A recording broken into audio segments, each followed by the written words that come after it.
So welcome everybody to this week's SQL on FHIR weekly meeting. So today we have Dan. I want to be cognizant of your time, Dan. I guess you have the first 30 minutes, correct? Is that right? I actually think I can probably extend it today. This is a tough time slot for me. It's not because I don't want to be here. It's just I have a standing conflict, so I got to kind of shuffle stuff around to come. But I always miss coming to these meetings. I watch them afterwards sometimes. Okay, great. Well, hopefully that is helpful, our reviews. But so we, really have two active work streams. We'll just talk over the agenda really briefly. So generally like to take a look at the overall work streams. From my perspective, I think we still have a little bit of recruiting for some of the work streams that we're interested in, like spec maintenance and query resource, etc. Let me actually take a look at who else is on. Okay, so that's something that I need to take a little bit more active role in recruiting for those resources. But we have Nikolai back again to kick off the next phase or some next steps around the API. The past couple of weeks, John has really been leading the ideas around parking on FHIR. And so that's where things stand. We've got a couple other ones like marketing and governance, but I really want to start putting some more effort into them over the next couple of weeks. I've been a little bit, not focused on this, but I want to restart. Any quick thoughts on overall work streams, any ideas, connections from folks on the call? Yeah, so I can make, so I promise I will prepare a summary for API for the next week.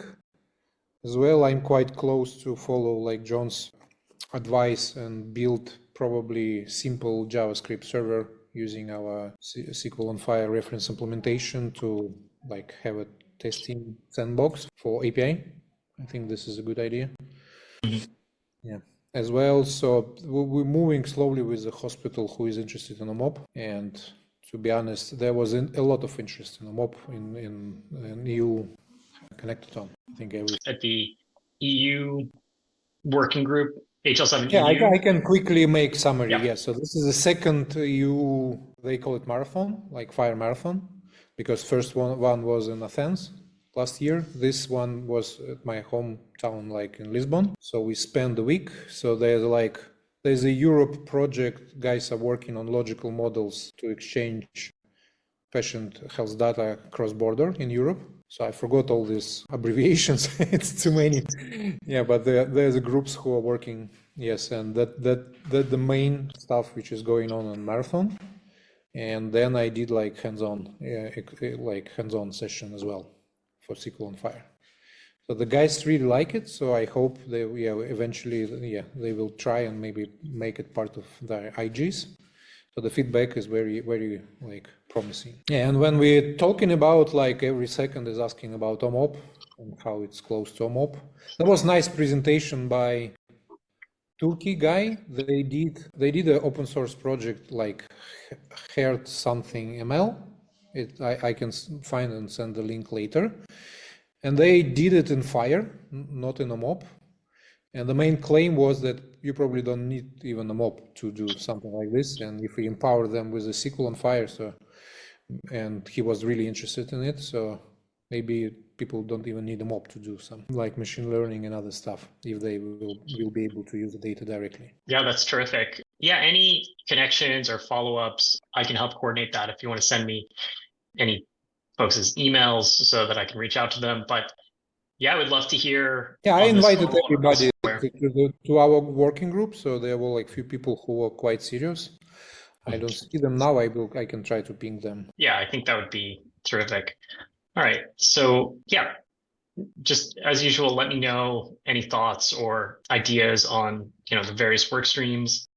And I think so. Nikolai, you don't have anything. It's okay for this meeting, but I spent the whole week on it. I didn't bug you in advance. Let's go over to Dan, and Dan wanted to describe or discuss a little bit about DuckDB performance and what you've experienced. I saw some comments in Zulip, but I didn't get a chance to read them yet. But maybe you want to start with an overview about what the issue is that we're sort of discussing, and then what your findings were. Yeah, so I don't do a formal presentation or anything.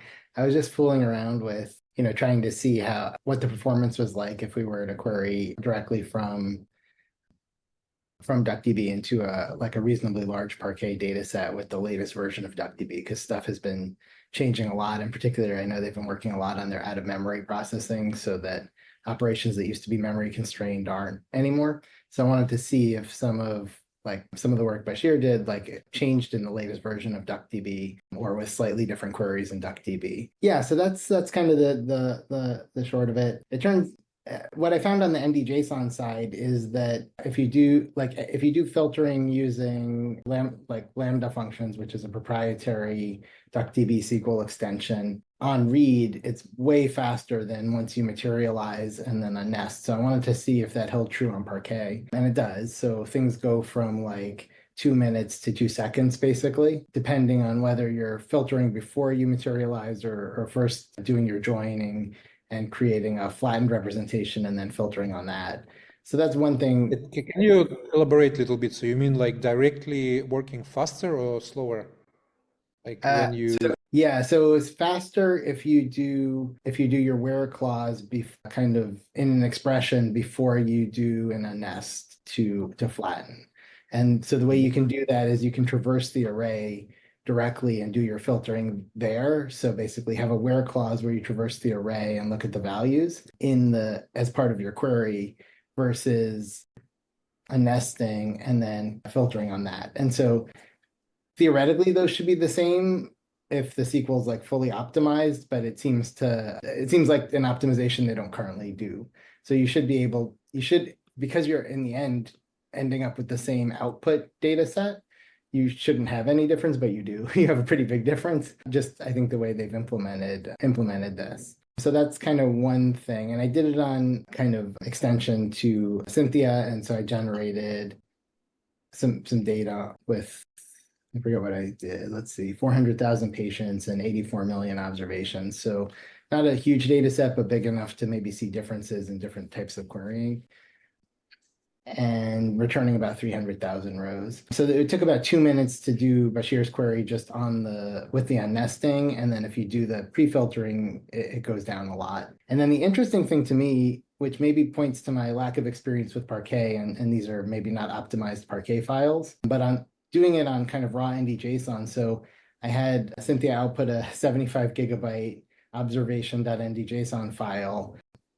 And that also took about 2 minutes to query with the same query. So there wasn't really any difference between kind of querying on NDJSON where it doesn't have any of the index data or row groups or any of that, and NDJSON. So to me, that doesn't indicate that NDJSON is as good as Parquet for querying, but more that maybe there are optimizations in how my Parquet is structured that I'm not taking advantage of. One of the obvious ones is probably partitioning. So since I'm filtering on code, if I had partitioned the files by code, it wouldn't have had to even open a lot of the files, which would have certainly been a lot faster. So I don't know, that may not be super generalizable as an observation, but I also think there's a lot of knobs around row groups and encryption types and size of your files that could get turned, and potentially a Parquet expert would make this much faster on Parquet. So those were kind of the basic observations. I think the bigger point that I wanted to make sure we cover is, and I watched a video of a previous conversation about this, whether we do a minimal schema where only the things that are present become part of the Parquet schema, or whether we do a kind of classic schema where you walk the structure definitions and create, to a certain level of recursion, kind of a full schema. The slim minimal schema, I think FHIR pointed out, is what I tested with, and maybe a different schema would have been slower. So definitely an experiment that we should run. But I guess with the minimal schema, one of the things I noticed is, DuckDB will automatically do kind of the union of all the schemas and all the Parquet files it's querying, as long as they're not incompatible. So if you have some fields that are additional in one of the schemas, it'll just create a union schema. But if you have in your query, so in your view definition, a field that's not in the Parquet schema, like right now, DuckDB will just die, it'll error. It's like a database where you're querying a non-existent field. In NDJSON, that's not a problem.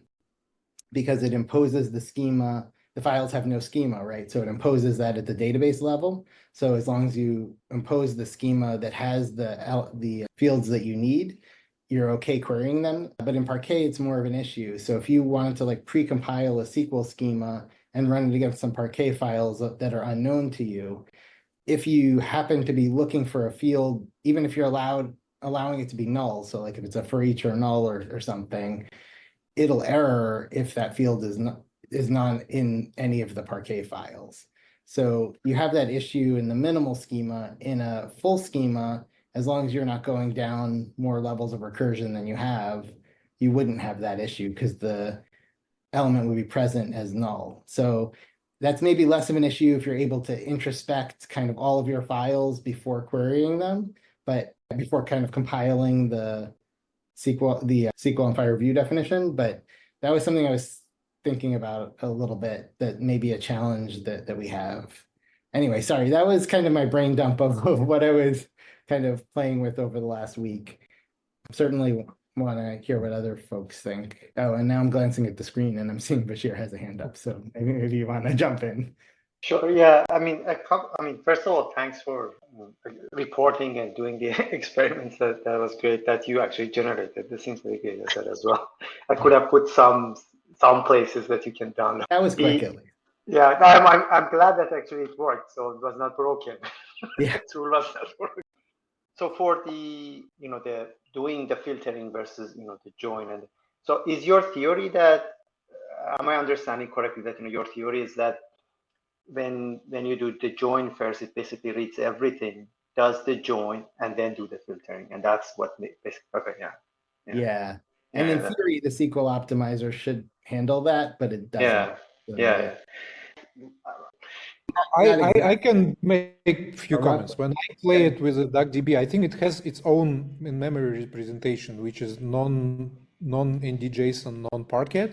Essentially, it's just on-fly convert to this representation and query the standard. But this is just a guess, but I think that because you can create like native DuckDB tables as well, and when I play it, I usually like did select from NDJSON or from Parquet and insert into DuckDB table, and then it got DuckDB types. I don't know what presentation inside, maybe arrow-like or something like this, and then it runs query. And probably like loading time is the same, and the query time is the same, like because like loading Parquet, I think they do a lot of transformation during the loading Parquet into internal representation. Right, but then like looking at the numbers that Dan has, like I mean, even just the I/O part of it, I would expect that that should kill it, because you're saying the NDJSON files are 75 gigabytes. Yeah. Where the Parquet files are 100 megabytes. So it's like, or more than 2. That was something else I thought about too, which is like there's compression in the Parquet files, and so there's some decompression overhead. So I wanted to try it with a gzipped NDJSON, which would, maybe not be exactly parallel, but the problem is there's a bug in DuckDB 1.2, which won't read gzipped NDJSON at the moment. It's an open ticket. So I didn't have the time to like reinstall an older version of DuckDB. So I wasn't. It worked. So when I play it, it can read like older version in the gzipped JSON, and the size like almost the same, like Parquet and gzipped NDJSON. But did it change the query performance for you, like gzipped NDJSON versus non-gzipped? I think no, because I think like usually with databases, probably the disk reading speed is like limit when they run, and sometimes it could be even faster, like because you have to read less but it really depends on hardware. Yeah, and then again, so back to exactly to the I/O point. This is really surprising that the 75 gigabytes NDJSON doing the query has the same performance on. So I am guessing that it is doing something really, really stupid for the Parquet one. When it's doing the query. Yeah. I think the most stupid stuff they can do just convert it into different representation, and they probably do this. Maybe we can trace the code. Maybe in a streaming way in memory, I kind of suspect, because it doesn't use it. So I didn't read all the files into memory because I don't have that much memory on this laptop. So I didn't copy it into a DuckDB format either. So I suspect it's doing, like you're saying, Nikolai, like some conversion in memory in a streaming way. and then querying kind of as it reads. I'm But pretty sure guys are lazy to implement like all this for IndieJSON and for the Parquet, so they have its own representation and all the like SQL engine working on this representation. They just doing transformation on fly. So you can test then probably interesting if you use internal representation. It's usually faster. When I work it, I copy it into DuckDB table, and most of queries was much faster. So that they provide like best performance for.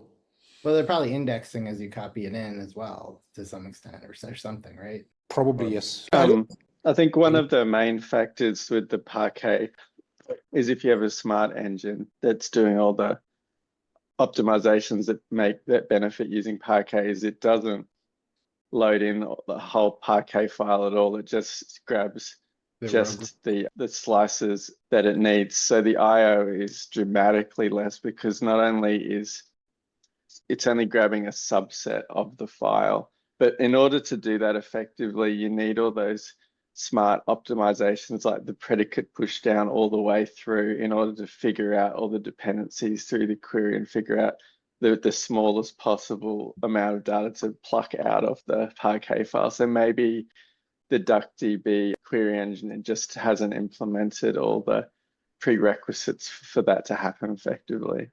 Yeah, but yeah, go ahead. I was just gonna say quickly. So my understanding is they do some query push down into the Parquet files to try to like use the indexes that are in the file to kind of figure out what row groups to read and which files to skip. But I think you're probably right. Like it's probably not as mature an engine as Spark, and so there's probably things that are not doing. I guess the other thing I was wondering about is like when I created the Parquet files, I just used all the defaults. And so I wonder if there are things you can specify there, like around indexing into nested structures or something that'll let the querying be more efficient down the road. But I don't know enough about kind of Parquet to really know what it could have been doing that it's not. So it's possible my Parquet files were also not optimized for read. And so that could have been part of the reason, because it seemed really counterintuitive to me that both reading these 80 million observations in Parquet format and NDJSON format were similar in terms of time. It was a little longer in NDJSON, but not materially longer. Yeah, I mean, with this, I would guess that even the columnar processing, which is the heart of doing, Parquet, maybe even that part is not properly done. I'm not sure. So just the last comment.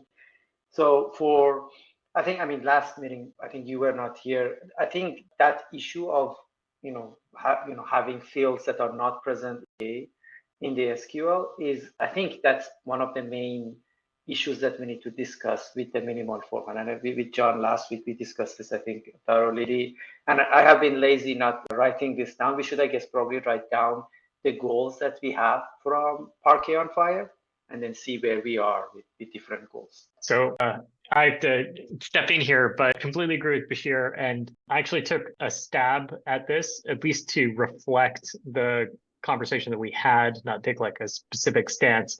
But I wrote up a couple of page draft, just really articulating what we've been discussing, particularly around the idea of comprehensive schema versus is the term I landed on from our last week discussion. I wrote that up. I shared it with John yesterday, I think, but happy to share it with the full group for comments. I can even bring it up if you guys want to see it. But that includes sort of the problem statement, the proposed solution going off of John's solution in terms of focus schemas, and then benefits, drawbacks, goals, non-goals, and use cases. So not all complete, those last couple not complete, but I'll share that with all of you so you can take a look at it and start to comment on it. And guys, Bashir and John, I have a question. Did you consider like Parquet?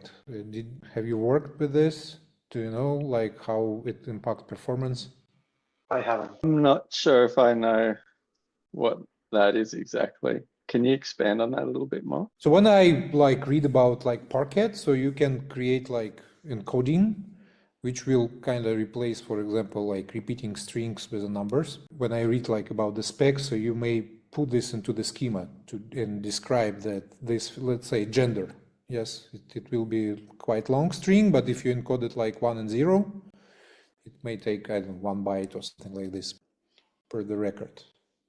And potentially it may increase the speed, but maybe, I don't know, the overall, like result is not so good to go so deep.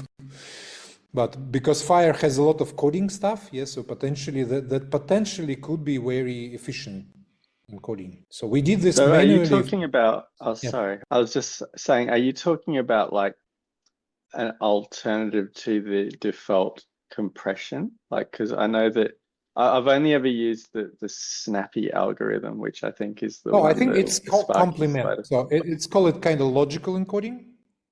Yeah, I will try Okay, to okay. search for that. So that means that you like enums, yeah. So something like enums. So the Postgres has enums, and as I understand, the Parquet has something like enums.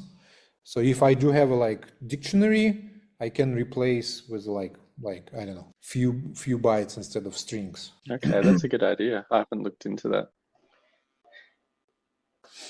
Yeah, but I haven't, experimented separate, doing a mapping or something. A couple of points here. I think, Dan, if it's easy for you, I guess maybe it's not necessary, but you used all sort of the default values, right? Maybe if you, I don't know if that's easy for people to replicate.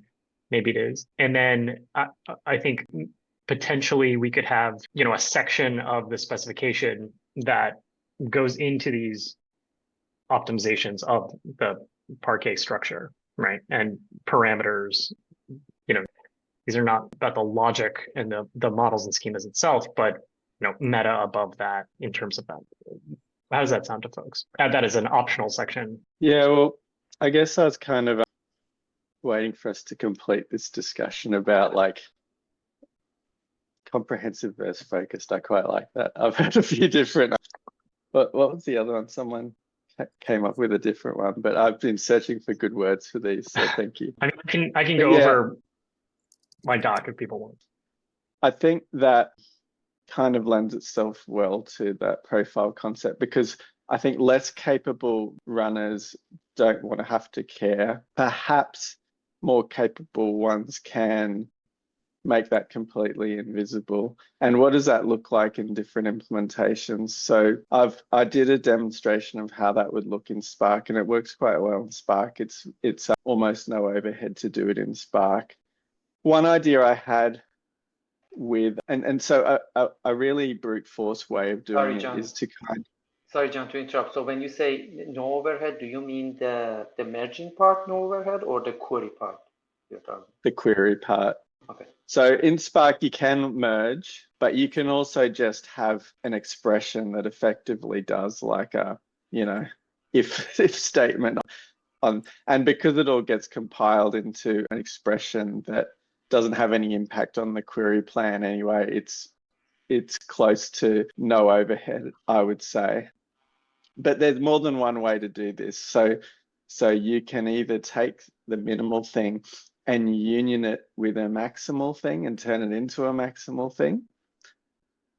Another way I thought about doing it was to analyze the view definition and create a minimal schema for that view definition, right? And the view runner unions the input with that thing. So you effectively still have a minimal thing in terms of the query that you want to write, but so you kind of do that as an initial step.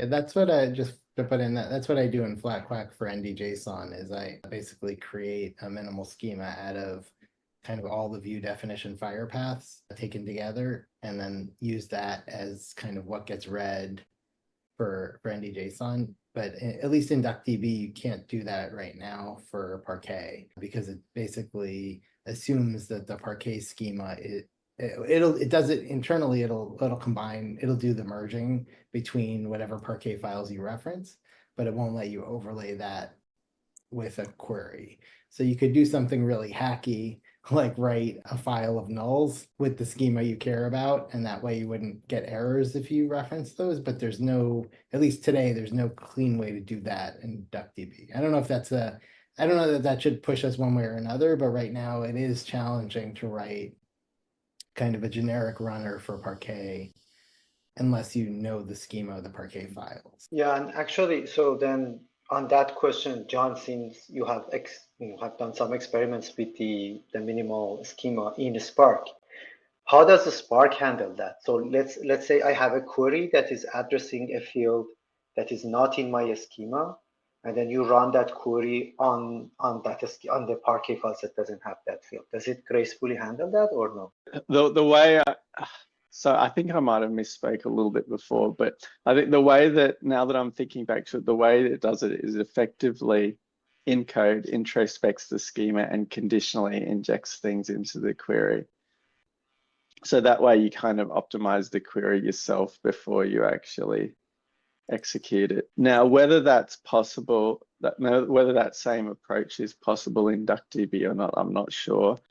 But I think it's a bit messier in DuckDB because to get the schema, you have to kind of query the schema and then sort of, all this sort of stuff. But yeah, I had like a thing on my to-do list to sort of create a template for FlatQuack. So I created some example Parquet on FHIR, and maybe you've already had a go at this, Dan, but example Parquet on FHIR files, and I wanted to just see how far I could get with this and how hacky it got.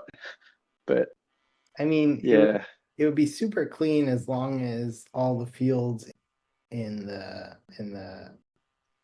least one of the Parquet files. But like what I was saying is like the part that DuckDB doesn't handle well is if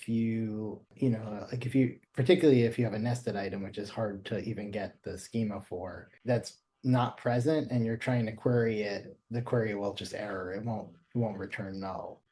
So like if I'm searching for, patient.name and there's no name element present, I don't know if name is required, maybe a bad example, or name.use is not there, and that's part of your query, even if you're allowing nulls in your view definition, if that's not in any of the Parquet files, it's not in the Parquet schema, and so DuckDB will error instead of returning a null. So I think that's where. So is it the same query for if I'm querying JSON or Parquet? Yeah, the only difference is that in JSON it's the same query. The difference is that in JSON, what I'm doing is imposing a schema that I create on the fly from the view definition. So there'll be nulls present for elements that aren't in the data set. And that way your query won't fail. And then you can kind of handle that. If you don't want to allow nulls in your query, you handle that as a where condition in your query. And you say this can't be null instead. And so that lets you kind of have a generic query that can run regardless of what's present or absent in the underlying ND.json file. But in Parquet, that breaks because it treats it more like a database table with a known schema. So it's like querying a field that doesn't exist. And you can't impose a schema and say, pretend this field exists if it doesn't exist. And so the query will actually just error. You won't even get nulls. Or you won't get any results. So that's where the challenge is. You could do something, I think, super hacky, like basically create a schema, and instead of trying to impose it at the query time, like create a fake file. So there's at least one Parquet file with the schema you need. And that way DuckDB merges. The union schema will include all the fields you want. And so you'll never get the field not being present. That's pretty hacky, but we could put in a feature request and ask them to allow you to impose kind of your own schema as long as it's compatible with the underlying schemas, but that's not something it'll do today.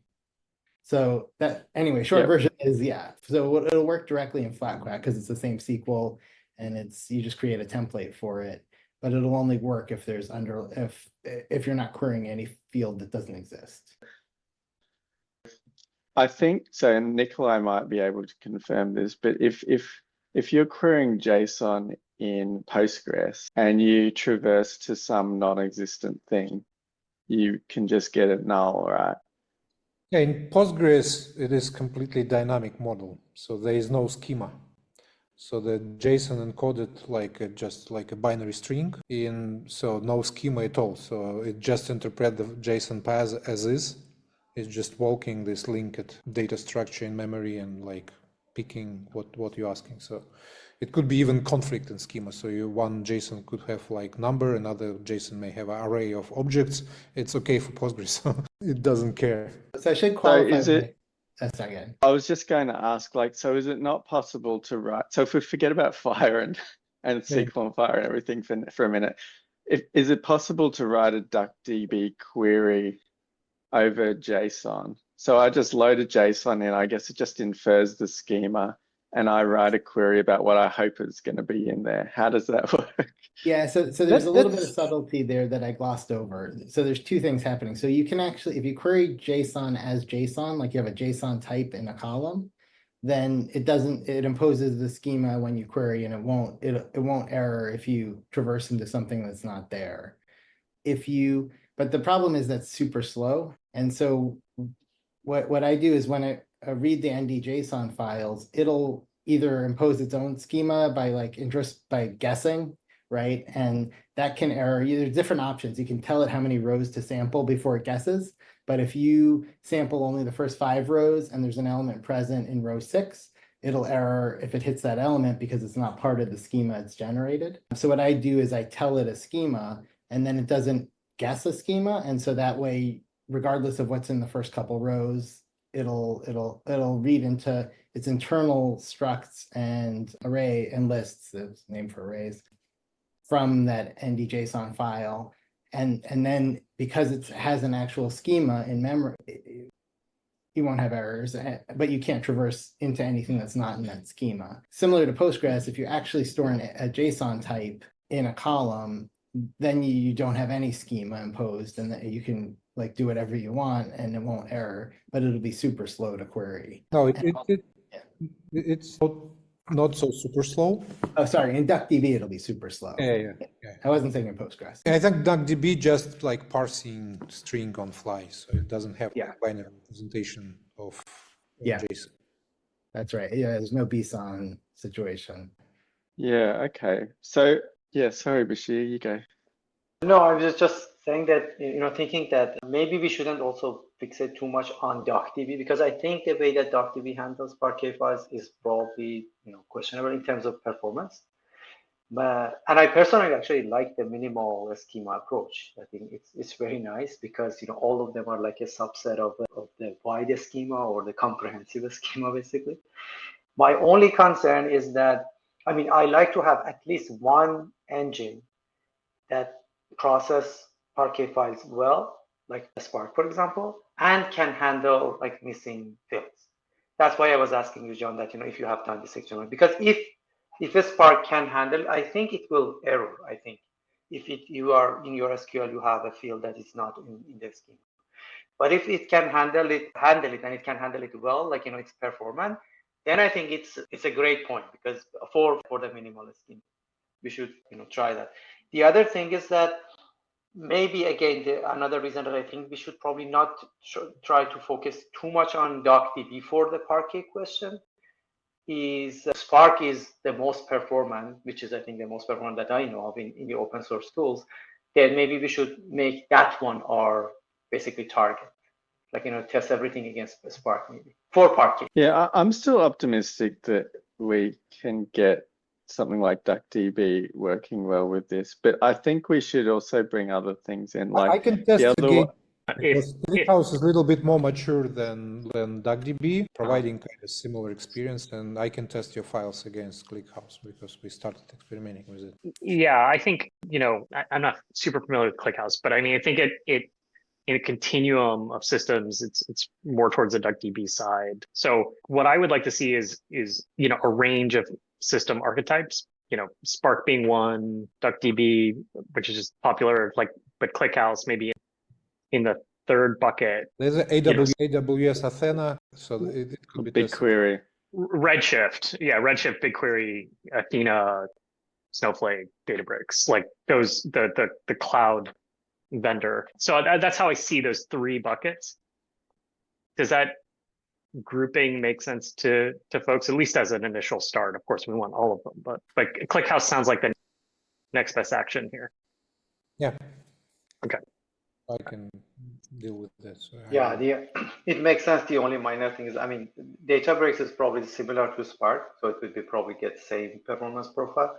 If we want to bring in like the proprietary cloud ones, like BigQuery or the AWS ones, so I guess the idea is that we basically import the Parquet into their engine and then experiment. Is that basically the idea? Yeah, some of them do support Parquet out of the box. For example, Athena is a like Lambda database where you put CSV or Parquet into S3 bucket, and it will just spin out small like engines which are running this stuff. So it's kind of similar to what DuckDB is doing at some.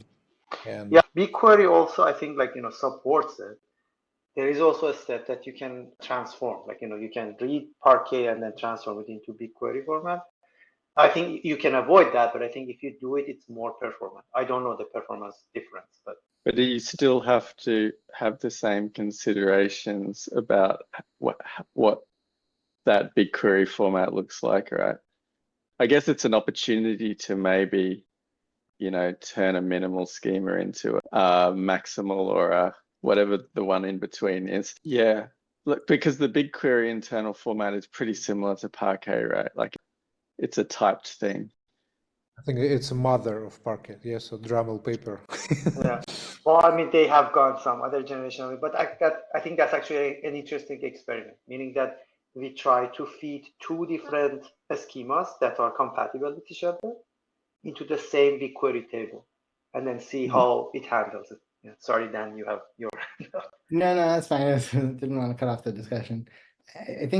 I guess to me, a big question is less around like union schemas from files and more around how these systems handle queries where there isn't an element present. So like whether you can inject a schema at runtime if you want to like impose the schema that you need for the query, or whether you're kind of constrained to whatever schema has been previously done. Because like if I have a bunch of Parquet files that don't have an element in them, and I load it into a data warehouse and it creates a union schema, that's great. But then if I try to pre-compile a query without introspecting that schema and run it, it'll fail. Well, I guess the question is, will it fail? And if it does fail, can I impose a schema at runtime to overlay or not? So DuckDB, like I said, can do that on NDJSON, but can't do that on Parquet. And I guess to me, a big question on the minimal versus expanded schema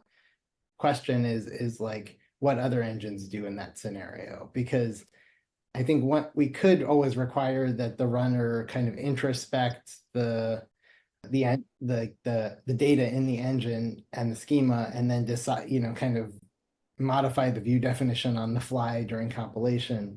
But ideally, like you wouldn't have that kind of tight coupling between your data source and the query that's being run. Like once you compile a view definition into a SQL query, ideally you'd be able to run it kind of on any, whatever, on any compatible SQL engine. So I guess to me that's a big question, is like, what happens if there's an element that you want to query that's not present in your scheme? And I don't know how other engines handle that.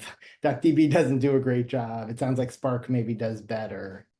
And I guess I'd be curious if there isn't any other engine that does that well, then it might be worth reconsidering kind of minimal versus maximal schema. If there are other engines that do it well, then maybe that leans us more towards a minimal schema. Yeah, to be honest, I'm pretty surprised that you can't do that in DuckDB, given that, like it is effectively loading these things into the same sort of in-memory representation anyway. And also it obviously has implemented the schema union / schema merging logic anyway. So it kind of seems like that's the fundamental building blocks that you need to deliver that functionality anyway. So I'm actually surprised you can't do that. But I totally agree with you that we need to cast our net a bit wider and do some experiments on a sort of more diverse set of technologies. Yeah. But John, why are you surprised? Because even for a Spark, I'm not sure if a Spark actually handles it or not, but it's a little bit of a different problem. So let's say you have two Parquet files with matching, a schema that, you have a functionality that can merge. But we have the other problem, which is you have a SQL query, and then you can, you have to basically get a schema from your SQL query and then merge it with the other schema. You see what I mean? It's a different kind of a problem, which I'm not even sure that Spark can do. Yeah, so I think this goes to the, and do we want to make it easy to write SQL over the raw Parquet file, or do we not really care about that? Or are we sort of more servicing the SQL on FHIR pattern of using a runner rather than trying to like make it easy for people to run raw SQL over Parquet files? So I feel like if we can have like proof of concept runners that take input data, view definition and Parquet schema and do a good job of smoothing out all of this so that you don't have to care about if you're following the SQL on FHIR pattern, and if that's feasible for a really broad range of technologies, I think that's kind of winning. I guess yeah. the only thing I would say there though is like it does kind of preclude the pattern where like let's say I want to run on Athena, like being able to take my view definition and compile it into SQL that can run on Athena Parquet files, because without knowing the schema of those Parquet files on Athena, I can't compile the view definition to be sure that all the elements I need are present. I guess that's where, I mean, unless Athena handles that in some way. I don't know if you can inject the schema at runtime. That like, Yeah, Dan, maybe I'm missing something from the discussion. Like, and this is very much true, but like using John's concept here, right? Like, if you have the Parquet files with the focus schemas, let's say, right? The sub comprehensive schemas, right? So that's one set. You have the FHIR data itself matching that. We're going to assume that the data itself, let's say the focus schemas were inferred from the data, right? And so they match that. And then you lastly have the query itself. Like, what I think we are saying, and maybe I'm missing something, is that it's challenging for most systems, we think, and DuckDB seems to be challenged by this, is to infer that whatever elements are being accessed by the SQL query exist in the Parquet schema that's generated, right? Do I have that right, or am I off? Well, I think you introduced a few extra components there, but I guess like to me, like the issue is, and there's certainly like maybe this isn't a huge issue and we just want to gloss over it, but like let's say I have a bunch of Parquet files sitting in a data lake and I want to run a view definition on them. In order to do this without an error, assuming our Parquet files vary based on the data in them, Parquet schemas vary in those files vary based on the data in each file, I have to introspect all those files before I can compile the view definition into a query, right? Because I have to figure out what the union schema is of whatever data happens to be in my data lake, which is changing all the time. And I have to figure out what my view definition would compile to.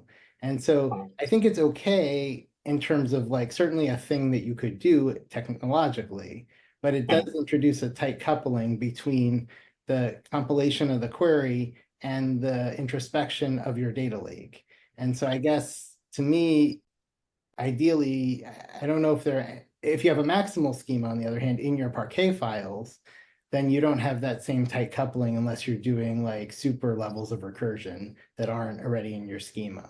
And so I guess my question is like, from a engine perspective, how many of the engines are restricted by the schema embedded in your Parquet files, and how many let you at runtime create a union with another schema that corresponds to the schema needed for your view definition? I don't know if that's any clearer or not. I'm sort of following, but no, yeah. actually, I mean, this is actually great. I mean, great framing of the problem. I would just like add one nuance, that is, so we have actually two problems here. One is, when you want to do the view definition and your view definition is translated into SQL, which you want to run on Parquet file. So that's one problem. The other problem is that, like what John was saying, is that, a data scientist is actually trying to do queries on the raw Parquet files. And these two problems are actually different from each other. And I think both of them are important because I still think there is value in being able to query the raw Parquet files, regardless of view definition of flat views. And why are these two problems are a little bit different? Because for the first problem, which is the view definition, you also have your own view definition engine in between. So maybe that view definition engine can inspect the view, like the view definition that you have, determine which fields are required, and then basically hint saying that okay, this is the schema of the Parquet files. This is what I need. The engine, the Spark engine or whatever, please do the merging and then run the query on this merge scheme basically. The second problem, there is no such thing in between. So it's all the engine who needs to decide how I run this SQL on my Parquet files basically. I hope it was clear. Yeah, I think so. I think this is, we're really teasing out the issues here. And I would agree that the use case of running queries directly on the raw Parquet files is something that we should keep in mind. I think this is something that we've not been mixing up, on purpose, but like we should consider that, I think, a primary. And then given that, I mean, where my head is going with some of this conversation is how much of this needs to be automated, right? Because merging or new data sources or data sources that now vary, schemas that vary, it seems like these are rare events. And if there are rare events, it may be most practical and sufficient to have, offline checking essentially that is constructing. So like, is tooling possible to support rare events rather than necessarily doing the whole thing, right? From start to finish. That's just an idea I wanted to throw out there. Yeah, although for doing like the minimal schemas, I don't think differences are going to be that rare. Like I think the schema, like if your schema is corresponding to your data and you have an extension coming from one system or coming for some subset of patients and not for others, like I think you're going to end up with a lot of heterogeneous Parquet files, which is fine because they're all theoretically compatible because of the FHIR schema. So I don't think it's a problem, but I don't think this is super uncommon where your view definition may not correspond to the data elements present in the Parquet file. Yeah, So, Dan, I completely agree. And just to be clear, what I mean is that it's not that, and I talk about this in the little draft I did, it's not that the sources we expect to have variance, nobody really knows how much variance is going to be very idiosyncratic. But the point where the event where schemas need to be updated, right? Like a new source is added to your data warehouse that you have not seen before. Like that, I'm making contention is a relatively rare occurrence where, an offline process to reconstruct the superset of focus schemas, not necessarily comprehensive schema, could be a practical approach. Does that make sense? Yeah, I think it's a really good point. It's something I hadn't really thought of, and it's something that the only real way to figure that out is to try and do it, I think. So for example, Spark can do that. You can read in Parquet and can say, read in Parquet with this schema, so no problem. But yeah, we need to figure out if other engines could do that. And if they can't, what does that mean? And so I think we need to do a little bit of work on the document, like intended use cases, maybe what these sort of profiles or levels of the schema are. I think that's kind of missing from the document now. There's either 2 or maybe even 3 if you kind of have a minimal for the data, a sort of focused or use case oriented based on the query, and sort of comprehensive based on the base profile of the FHIR resource. And you can sort of say, okay, this file is this thing. And then given all that, then we kind of got a vocabulary to talk about these things. How does this actually work in different sort of implementation scenarios? And, if it doesn't work, what is there a fallback? And what sort of use cases does that preclude if we can't do the full full rich functionality that we're talking about, and is that okay or is that indifferent? You know, and we can also talk more about use cases, like to Arjun's point, when does it matter most to deal with these diverse things? When does it matter most to not have a comprehensive thing, you know, like from a performance perspective and all the rest of it? I think there's some sort of thinking and wordage to add there, and also a bit of proof of concept implementation work to go along with it. Definitely. I think those are all really good points. For myself, I can definitely take a crack at expanding the draft as we talked about for next week. I'm going to put that on me. So just next steps here. Nikolai is going to take a look at ClickHouse and do some experimentation, or at least, and then John and I and everybody obviously is welcome to join working on the draft, given what we're discussing today. Any other specific follow-ups from today's call that people want to sign up for? Yeah, we have Ali. This is a guy. And we're going to do all the work for. That's one way to get me off mute. Yeah. Can you introduce yourself quickly? Yes. Yeah, absolutely. Yeah. So I'm a data scientist and consultant with IBM, kind of new to the FHIR landscape here and interested in learning quite a bit, but found that some of the discussions here that you guys are having closer to some of my own ideas around implementation and trying to understand analytics, really. So still quite a newbie, but happy to be hanging around. I appreciate you guys make these meetings open and trying to learn by osmosis for a little while here. Oh, welcome. Great to have you, Ali. So, okay, you're off the hook. So let's keep those for the to-dos for next week. And then Nikolai is going to pick up discussion of the API. So I think those are pretty good for one. All right. All right. Thank you.